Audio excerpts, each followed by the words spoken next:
नमस्कार, प्रबोधनदिशा न्यूजमध्ये आपले स्वागत। नव्या युगाची नवी दिशा देणारी प्रबोधनदिशा न्यूज।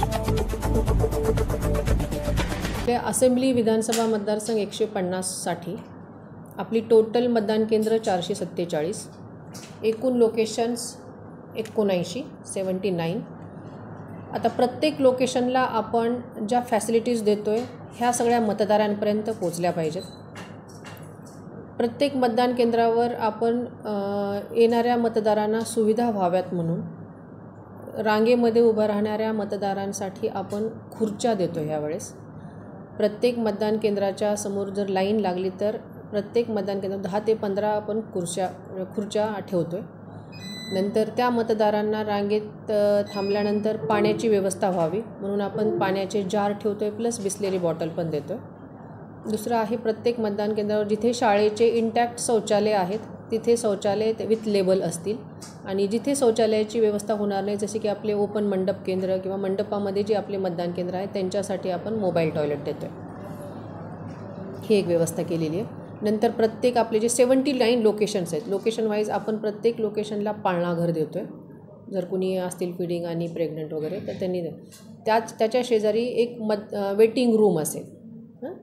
ते वेटिंग रूम पण आपण प्रत्येक ठिकाणी जसं मंडप केंद्र करतो तसं आपण करणार आहोत। नंतर प्रत्येक मतदान केंद्रावर रांगेत थांबलेल्या लोकांसाठी वर शेड तयार करतो, जेणेकरून रांगेत थांबलेल्या 20 ते 25 जणांना तरी ॲटलिस्ट रांगेमध्ये थांबल्यानंतर डोक्यावर शेड मिळेल।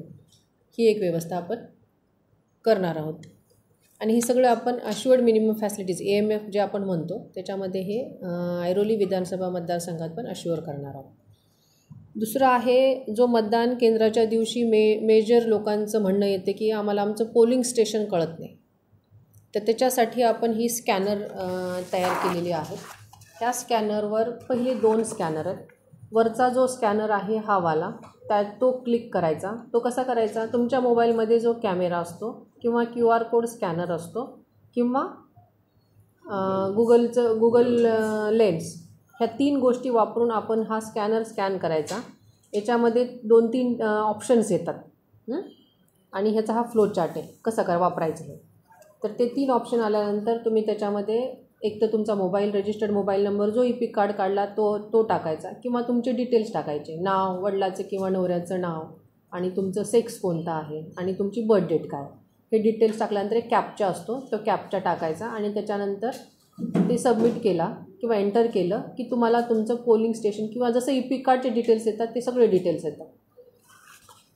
मग हा स्कॅनर आहे, ह्या स्कॅनरला तुम्हाला तुमचं मतदान केंद्र कळेल की आता हे ऐरोली सरस्वती विद्यालय, इथून तुमचं मतदान केंद्र कुठं आहे। ह्या विधानसभा मतदारसंघात तुमचं मतदान केंद्र फॉर एक्झाम्पल दिघे आहे किंवा गणेश मित्र मंडळ आहे असं या ठिकाणी असेल, तर तुम्हाला ह्या स्कॅनरवरनं तुमचं लोकेशन कळेल की मतदान केंद्र कुठे आहे। याच्यामुळं काय होईल, हे सगळी गोष्टी मतदारांनी आदल्या दिवशी करायच्या, दुसऱ्या दिवशी सकाळी शोधत नाही बसायचं, आदल्या दिवशी करायचं आणि मोबाईलमध्ये स्क्रीनशॉट काढून ठेवायचं की मला उद्या जिथं मतदान जाऊन करायचं आहे ते ही शाळा आहे, आणि त्याचं गुगल लोकेशन पण त्यांनी ते बघून घ्यायचं।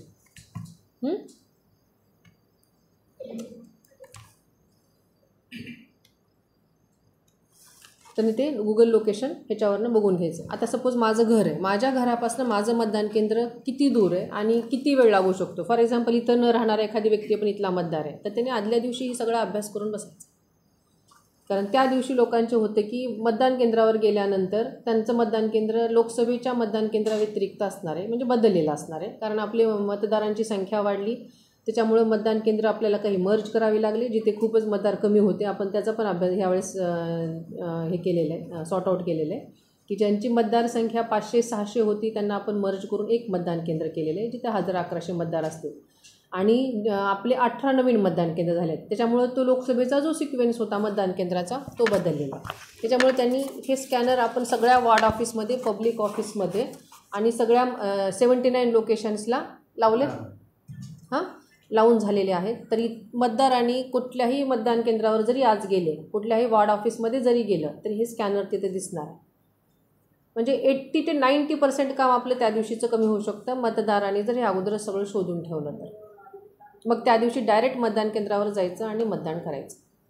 मतदान करताना आपण सगळ्या फॅसिलिटीज आपण देतो। यावेळेस लोकांना असं वाटणार नाही की आम्हाला पाणी नाही किंवा बसण्यासाठी बेंच किंवा खुर्च्या नाहीत, वेटिंग रूम नाही, हे असं काही जाणवणार नाही. तर मतदारांना हे आवाहन करायचं आहे की आदल्या दिवशी आपलं 20 नोव्हेंबरला मतदान आहे. 20 नोव्हेंबरच्या अगोदर तुम्ही 18-19 तारखेला हे स्कॅनरचा वापर करून मतदान केंद्राचं नाव, मतदान केंद्राचा एरिया आणि गुगल डिस्टन्स किती आहे हे त्यांनी पाहून ठेवायचं आहे. आणि दुसऱ्या दिवशी डायरेक्ट त्या ठिकाणी जायचं आहे तुम्हाला, कारण दुसऱ्या दिवशी मोबाईल अलाउड नाहीत. त्याच्यामुळं हा अभ्यास तुम्ही अगोदरच करून ठेवायचा. मतदान केंद्रावर येतेवेळी कोणत्याही मतदारांनी मोबाईल घेऊन यायचा नाही, कारण तिथे ठेवण्याची व्यवस्था नाही होत. त्याच्यामुळे आदल्या दिवशीच हे सगळं पाहून ठेवायचं. तुमचं स्वतःचं वाहन किंवा काय ऑटो टॅक्सी ज्यांनी याल त्यांनी तुम्हाला मतदान केंद्रावर पोहोचता येईल. तर हे दोन्ही स्कॅनर तुम्ही सगळे जर इथले मतदार असाल तर तुम्ही स्वतः याचा वापर करून बघा. इथे पण मी लावले, हे बाहेर आपण लावून देऊ. आणि हे स्टिकर आम्ही तुम्हा सर्वांना देतो आहे. हे तुम्हाला जिथे वाटेल तिथे तुम्ही झेरॉक्स करून, पाहिजे तर आम्ही तुम्हाला झेरॉक्स करून 10-10चं पण सेट देऊ. हे तुम्हाला जिथं वाटते, तुमचे पत्रकार कक्ष आहेत किंवा तुम्ही मिटिंगला जाता किंवा पब्लिक मिटिंगला जाता, तिथं तुम्ही हे लावू शकता, त्यांना सांगू शकता. प्रत्येक पत्रकारांनी स्वतः आणखी 10-10, 50-50 लोकांचा ग्रुप करून पण हे तुम्ही त्यांच्यापर्यंत पोचती करू शकता. आम्ही आमच्या पद्धतीने हे 4,89,000 मतदार आहेत त्यांच्यापर्यंत पोहोचवण्याचा प्रयत्न करतो. प्लस हे स्कॅनर आम्ही झेरॉक्स करून BLOसोबत EPIC किंवा VIS जे आपण वाटप करतो वोटर स्लिप, त्यांच्या थ्रू पण आम्ही हे वाटप करणार आहोत. स्कॅनरवरनं त्याचं नाव आणि त्याचं मतदान केंद्र आत्ता विधानसभेला कोणतं आहे हे समजतं आहे, कारण आपल्या पूर्ण मतदार यादीच वापरून हे स्कॅनर आहेत. म्हणजे आज आता हे स्कॅनर फॉर एक्झाम्पल आपल्याकडे 4 ऑप्शन्स आहेत की त्यांना मतदान केंद्र कसं शोधायचं आहे. हे 2 स्कॅनरचा तुम्ही वापर करू शकता. प्लस तुमच्या VIS वोटर स्लिपवर पण एक स्कॅनर आहे, तो टाकून पण तुम्हाला मतदान केंद्राचा डिस्टन्स कळेल, डिटेल्स कळतील जे VISवर पण नाही सपोज. किंवा तुमचं EPIC कार्डवर पण स्कॅनर आहे, ते पण तुम्ही टाकून करू शकता. दुसरं आहे ECIची जी वेबसाईट आहे वोटर हेल्पलाईन, ती ऑन आहे. तर ती वोटर हेल्पलाईन जी ॲप आहे त्याच्यावर पण तुम्ही तुमचे डिटेल्स टाकून, 3 ऑप्शन्स आहेत. एक ऑप्शन आहे तर ही वोटर ऐरोली विधानसभा मतदारसंघातील माझ्या सर्व सुज्ञ मतदारांना मी एक विनंती वजा सूचना करू इच्छिते की आपलं मतदान हे 20 नोव्हेंबरला सकाळी 7 वाजल्यापासून संध्याकाळी 6 वाजेपर्यंत असणार आहे. तेव्हा सर्व मतदारांना माझी नम्र विनंती आहे की आपण हे जे स्कॅनर आपण तयार केलेलं आहे विधानसभा मतदारसंघासाठी, या स्कॅनरचा वापर करून, फर्स्ट स्कॅनर हे पॅन इंडिया आहे, सेकंड स्कॅनर हे ऐरोली विधानसभा मतदारसंघासाठी लिमिटेड आहे. ह्या स्कॅनरचा वापर करून आपण आपलं पोलिंग स्टेशन आदल्या दिवशीच माहिती करून घ्यावं, पोलिंग स्टेशनचं नाव आणि ॲड्रेस. आणि 21 तारखेला जेव्हा तुम्ही मतदानाला जाल तेव्हा तुम्हाला तुमचं मतदान केंद्र माहीत असल्यानंतर जास्त लाईनमध्ये थांबण्याचा किंवा वेळ लागण्याचा प्रश्न येणार नाही. माझी सर्वांना पुनश्च विनंती आहे की या स्कॅनरचा वापर करून सर्वांनी 20 नोव्हेंबरला मतदान केंद्रावर पोचायचं आहे आणि आपला राष्ट्रीय हक्क जो आहे तो बजवायचा आहे. कारण राष्ट्रकार्य हेच मतदान कार्य आहे. प्रत्येकाला बॉर्डरवर जाऊन लढता येत नाही, पण आपण देशाच्या आत राहून आपण आपला मतदानाचा हक्क बऱ्याच वेळा न बजावता घरात बसून राहतो, पर्यटन करतो, मुलांना घेऊन बाहेर जातो. पण त्याच मुलांना, त्याच समाजाला आपण हा संदेश देणं गरजेचं आहे की मतदान कार्य हेच राष्ट्रकार्य आहे. तरच पुढच्या पिढीला पण याची आणि ह्या कर्तव्याची जाणीव होईल. तेव्हा सर्व मतदारांना, पॅरेंट्सना, भावांना, बहिणींना, आजी आजोबांना माझी विनंती आहे की राष्ट्रकार्य हेच मतदान कार्य समजून आपण सर्वांनी 20 नोव्हेंबरला मतदानासाठी घराबाहेर यायचे आणि मतदान करायचे, कारण हेच आपलं आद्य आणि राष्ट्रकर्तव्य आहे. विधानसभा मतदारसंघामध्ये आपलं जे MCC पथक आहे त्यांनी आजपर्यंत केलेली जी कारवाई आहे त्याच्यामध्ये आपण कॅश सीजर जो केलेला आहे, जी कॅश आपण पकडली, आणि त्याच्यानंतर आपण प्रेशियस मेटल आणि वस्तू काही, ह्या सगळ्या वस्तूंचं इव्हॅल्युएशन केलं तर 18,18,000 रुपये आपण आजपर्यंत पकडलेले आहेत. आणि त्याची सगळी माहिती आपल्याला ESMS ॲपवर पण ही दिसून येते.